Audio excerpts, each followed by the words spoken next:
September the 26th, 2023. Guys, a quick update on the situation in Louisiana with the salt water that's encroaching up all the way to New Orleans on the Mississippi River. And you're dealing with maybe 100 miles or so of river.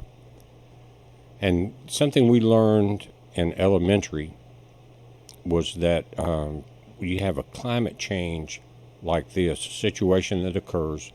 There's 3 laws. You adapt, number 1. Number 2, you migrate. Number 3, you die.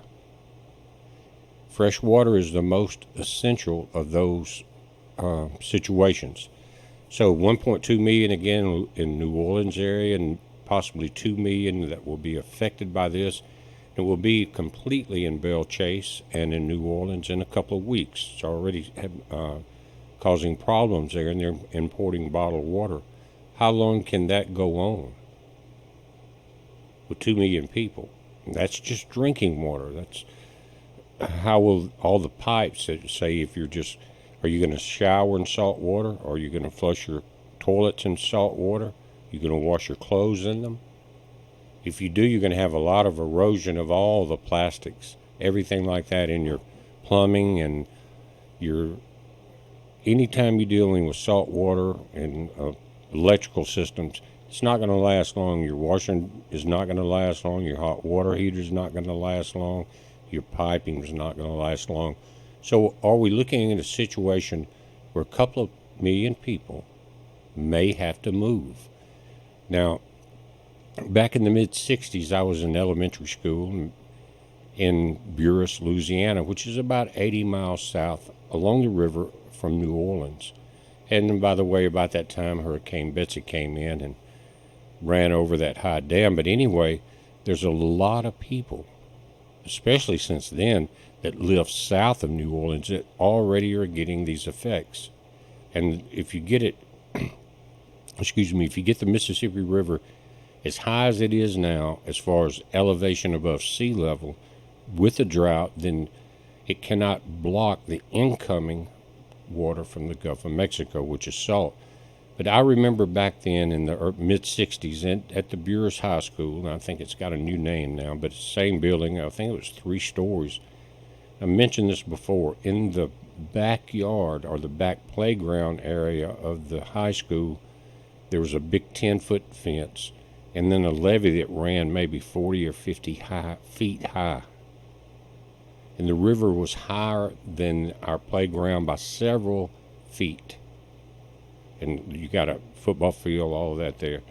And I remember when the battleships would come into the Gulf and go up to into New Orleans area, 80 miles north of us, the river levels were so high because as you stack up these levels, the levees, you build those up, then the silt forms and the river can rise actually higher than the land outside of the levees.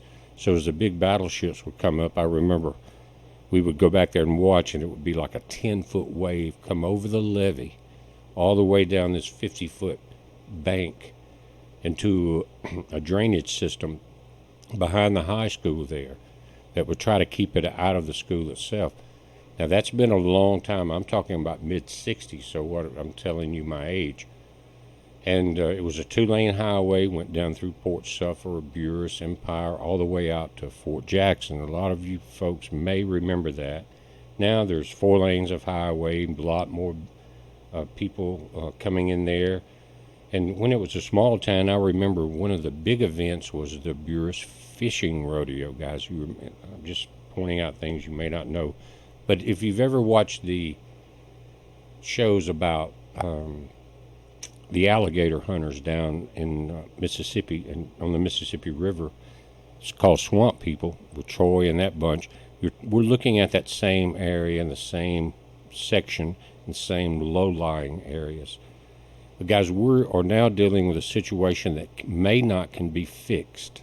And Stephen Murphy, who's an assistant professor at Tulane's University School of Public Health and Tropical Medicine, estimated that close to 1 million people within the greater New Orleans metropolitan area could be affected if water levels in the Mississippi River remain low. The population currently is 1.2 something million plus 80 miles south of there. and all the cities and towns and growth. It says, though forecasts may change, it's estimated that briny water could reach water intake facilities in Belle Chase by October 13th, and facilities in New Orleans later in October.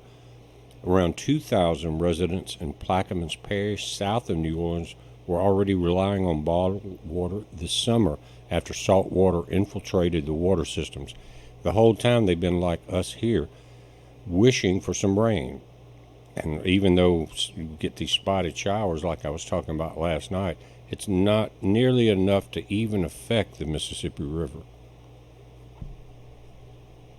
Now, excess salinity in the drinking water can cause elevated sodium levels in the body, which increases blood pressure. But you've probably seen and heard about people that were stranded at sea, forced to drink salt water.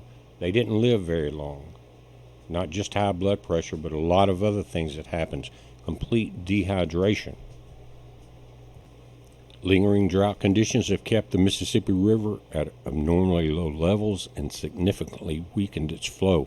Murphy said again from Tulane, he said, adding that the area's unique topography has aggravated the situation.